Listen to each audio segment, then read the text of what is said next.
చెప్పండి ప్రియా, ఏదో ముఖ్యమైన విషయం అని చెప్పారు. సరే, ఇంక్రిమెంట్ ఎంత పెంచాలనుకుంటున్నారు? సార్, నేను ఇప్పుడు వచ్చింది దాని గురించి కాదు సార్.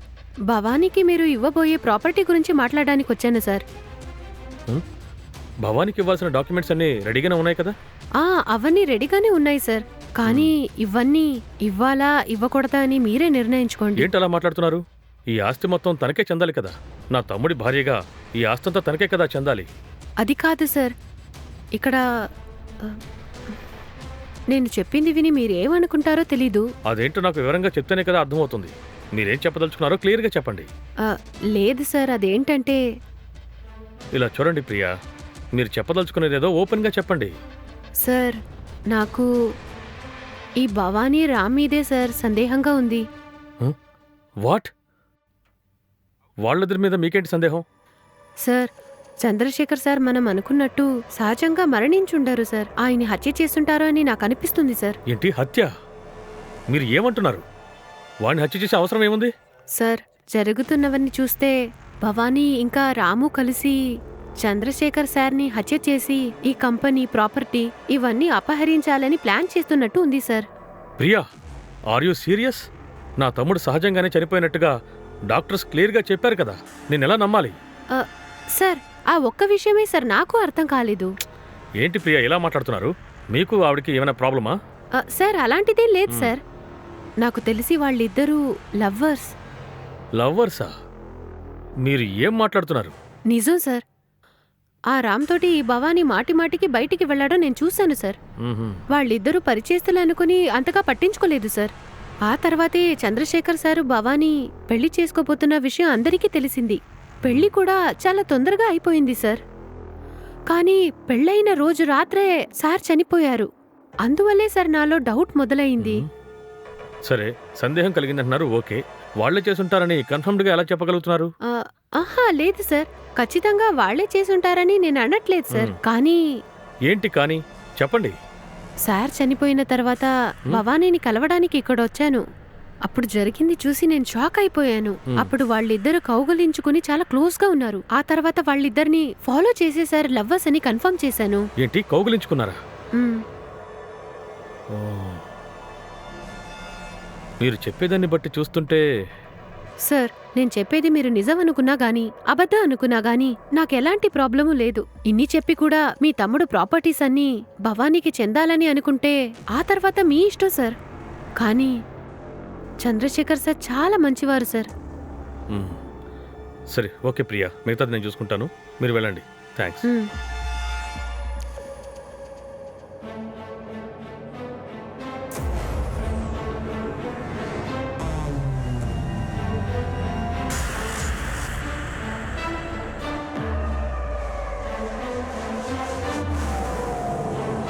ఓకే, అయితే భవానీ అనే పేషెంట్ మీ దగ్గరికి రాలేదు, రైట్? ఓకే.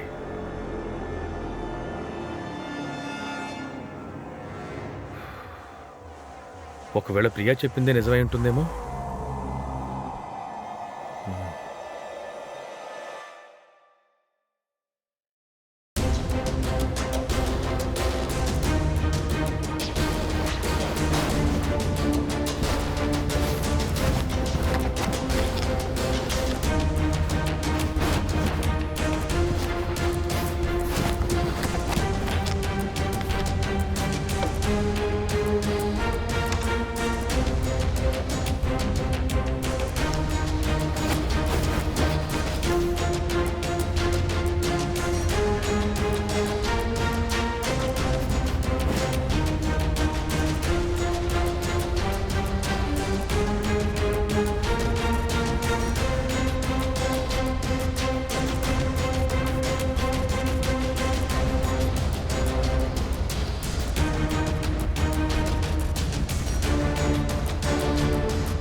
ఛా, ఒక్క ఎవిడెన్స్ కూడా దొరకలేదే.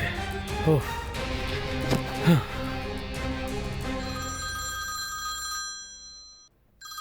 హ్మ్.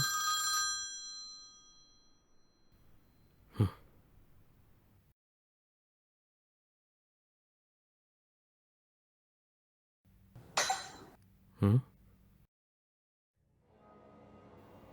డాక్టర్ ఏదో మెసేజ్ పంపించారు. రాజశేఖర్ సార్, మీరు ఇచ్చిన మందుని నేను టెస్ట్ చేశాను. హ్మ్. ఇది సాధారణమైన మూలికల మందే. 40 ఏళ్ల తర్వాత అందరూ తీసుకునేదే. మ్హూ. కానీ ఈ మందుని మితంగా తీసుకోవాలి. ఈ మందు పరిమితికి మించి ఎక్కువగా తీసుకుంటే హ్మ్. మన రక్తం గడ్డ కట్టుకుపోయి అన్ని ఆర్గన్స్ ఫెయిల్యూర్ అయ్యే ప్రమాదం ఉంటుంది. ఓ. ఇది కొంచెం ఎక్కువ డోస్ తీసుకుంటే ఆ మనిషి ఎలా చనిపోయారో కూడా ఎవరు కనిపెట్టలేరు. సరే సార్, మీరు అడిగారని నేను చెక్ చేసి చెప్పాను. నేను తర్వాత కాల్ చేస్తాను. ఓ. ఓరి దుర్మార్గుల్లారా, డబ్బు కోసం, ఆస్తి కోసం నా తమ్ముణ్ణి అన్యాయంగా చంపేశారు కదరా. నేను మిమ్మల్ని వదిలిపెట్టనురా.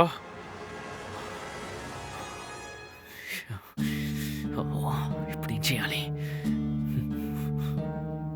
ఏమే, ఒక వారం లోపు మొత్తం అని రాసేస్తానని చెప్పి ఇప్పుడు నెల అవుతుందంటున్నాడు. రే, అదేరా నాకు అర్థం కావట్లేదు. ఒకవేళ అతనికి అనుమానం వచ్చిందేమో. వాడు అనుమానించాడనుకో, వాడికి మూలికప్పుడు ఇవ్వాల్సిందే. రే రే, నాకు భయంగా ఉందిరా. నేనున్నాను కదే. భవానీ, అవును సార్.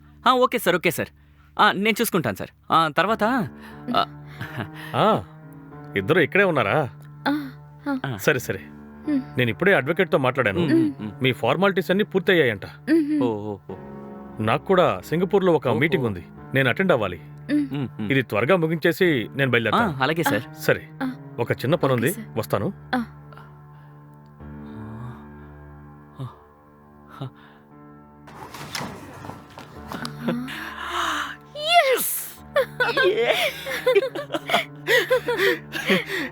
రే, అమ్మయ్యా, కాస్తంత మన మనకి plan వస్తుంది. success. సూపర్.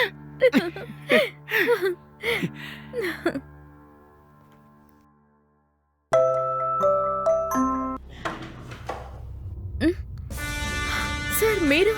నేను రాజా, ఇన్స్పెక్టర్ రాజశేఖర్ సార్ సింగపూర్ నుంచి వచ్చారని చెప్పారు. ఆయన్ని కలిసి వెళ్దామని వచ్చాను. ఓ, రండి సార్ లోపలికి. Sir, please SIT down. Thank you. మీరు చంద్రశేఖర్ వైఫ్ భవానీయే కదా? అవును సార్. ఓ, సారీ అమ్మా, చాలా పెద్ద బాధే. మ్. మీకు ఎంత కష్టంగా ఉంటుందో నాకు అర్థం అవుతుంది. బట్ ఏం చేస్తాం, అనుకోకుండా అలా అయిపోయింది. డోంట్ వరీ అమ్మా, అంతా మంచి జరుగుతుంది.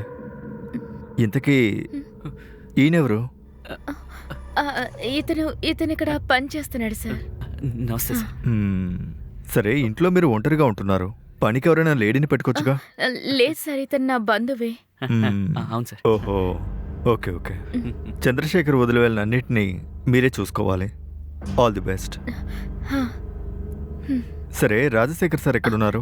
ఏదో ఒక మీటింగ్ ఉందని చెప్పారు, ఏదో ఇంపార్టెంట్ అంట సార్. ఆయన కొద్దిసేపట్లో వచ్చేస్తారు సార్. హో, ఓకే ఓకే అమ్మా. ఏంటి మీరిద్దరూ చాలా టెన్షన్గా చెమట్లు పెట్టున్నారు?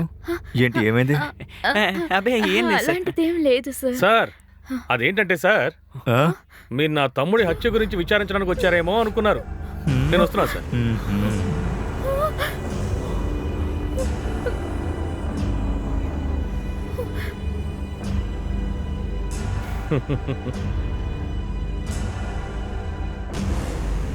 ఏంటి రామ్, అంతే కదా?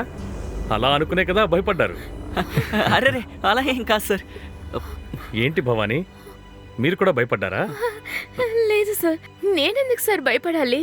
ఇలా నటించినంత మాత్రాన తప్పించుకోలేరు, భయపడి తీరాలి. నేను చెప్పింది కరెక్టే కదా సార్?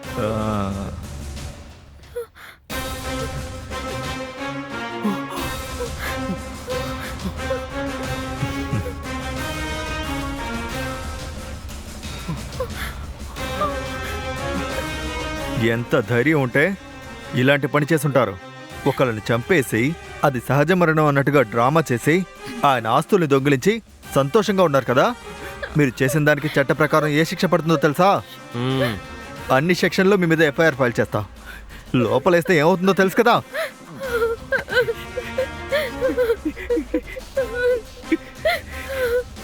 ఏంటి ఇద్దరు సైలెంట్గా ఉన్నారు?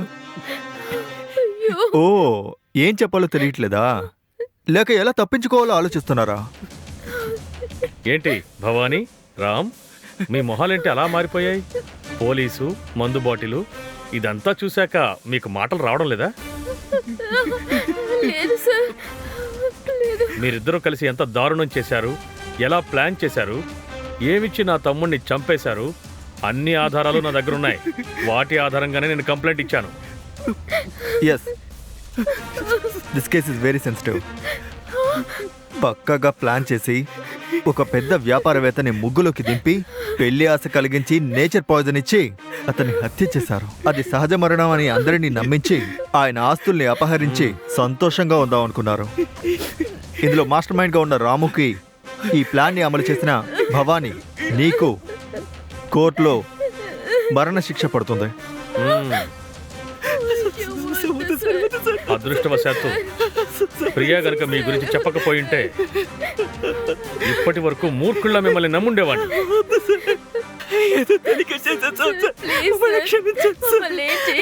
ఆ మేనేజర్ ప్రియా వచ్చి చెప్పడం వల్లే మిమ్మల్ని ఫాలో అవడం మొదలు పెట్టాను.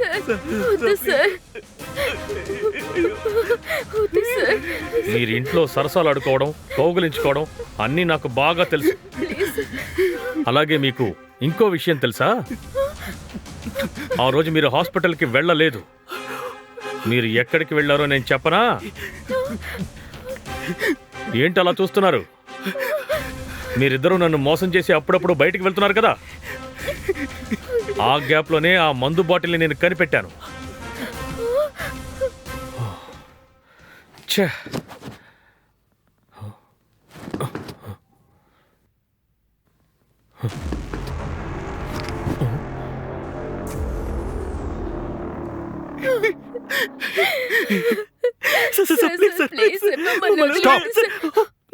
లిజన్, చేసిన తప్పుని మీరే ఒప్పుకోండి.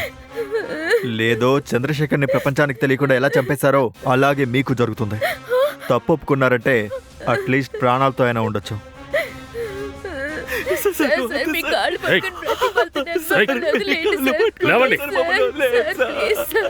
పాపం చేసిన మీ చేతులు నా మీద పడకూడదు. మర్యాదగా లేవండి. ఇన్స్పెక్టర్ గారు, వీళ్ళిద్దరిని వెంటనే అరెస్ట్ చేయండి. లేవమని చెప్పారు కదా.